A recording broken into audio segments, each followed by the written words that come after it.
Still undefeated si Wonderboy Martin matapos may panalo ang laban sa Amerika. Ito ang unang laban niya sa Amerika mga tol at tinalo ang veterano na si Francisco Portillo via unanimous decision.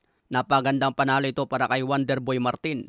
Bininyagan na niya ang unang laban sa Amerika. Magtuloy-tuloy na kaya ang panalo ni Wonderboy Martin sa Amerika. Wala pang masyadong nanonood sa laban kanina dahil undercard ito sa bakbakan ni Caleb Plant. Undercard naman ang laban ni Jermall Charlo. So magandang simula para kay Wonderboy Martin ito mga tol. Kaya abangan natin ang laban niya. Sa ngayon, number 2 sa WBO. Kung magbakante ng belt si Naoya Inoue, siya na ang mapapalaban kay Sam Goodman para sa bakanteng WBO. May bagong kartada ngayon si Martin na 26 wins, 20 KOs, wala pang talo. Edad 26 pa lang si Wonderboy mga tol, kaya mas lalong gagaling pa ito. Kaya abangan natin ang mga laban niya. Sa iba pang balita, Milan Melindo na dating kakampi ni Cuadro Alas. Ngayon binanatan na niya si Casimero. Ayon sa bagong post ni Milan Melindo sa kanyang official Facebook page, sinabi niya, minsan pinaglalaban kita dahil isa ka rin world champion na dapat irespeto kahit gaano pa kapangit ugali mo as a person. Noon nakikita ko lang na ginagamit mo ang kaangasan mo para makahanap ng magandang laban at ma-hype ka para mas lalong tutunog ang pangalan mo. Kahit tinitira mo na ang ibang boxer sa kayabangan mo, naging okay lang. Dahil iniisip namin para lang mas tumunog lalo pangalan mo. Ngayon unti-unti nang lumulutang na inaabuso mo ang kasigatan mo sa pambubuli ng kapwa Pilipino boksingero. Dagdag pa ni Milan Melindo, mataas IQ mo sa ibabaw ng ring. Ba't di mo magamit sa totoong buhay?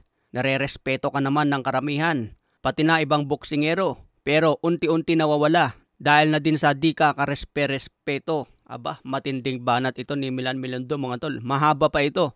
Kung sino-sino na inahamon mo, alam mo ba kung bakit nagkagulo ang karir mo sa boxing at nasira? Dahil sa ugali mo. Iwan ko ba kung ang yabang ay galing sa kapatid mo o galing sa iyo mismo? Masyado na mataas ang tingin mo sa sarili. Kahit si Champ Nonito Donaire talagang binabastos nyo na. At ibang mga kapwang Pilipino world champion. Isa lang ang paalala ko sa iyo.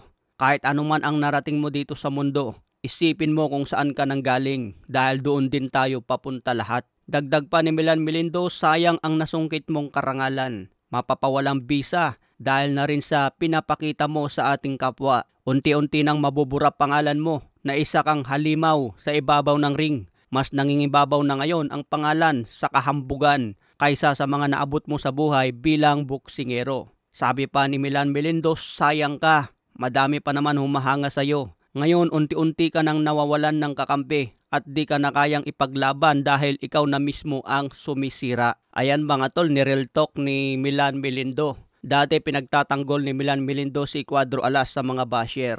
Pero ngayon mukhang bumaliktad na po ang pananaw ni Milan Melindo. So di ko alam kung bakit biglang nagalit si Milan Melindo mga tol. Ano ba ang ginawa ni Cuadro Alas? Kasi kung pagbabasehan lang natin ang mga post sa Cuadro Alas It's My Boy na may mahigit 1 bilyong followers, tingin ko ang nagpo-post kasi dyan si Jason Casimero. Maaring walang alam si Janrel Casimero sa mga pinopost ni Jason pero nagagamit ang pangalan niya sa social media.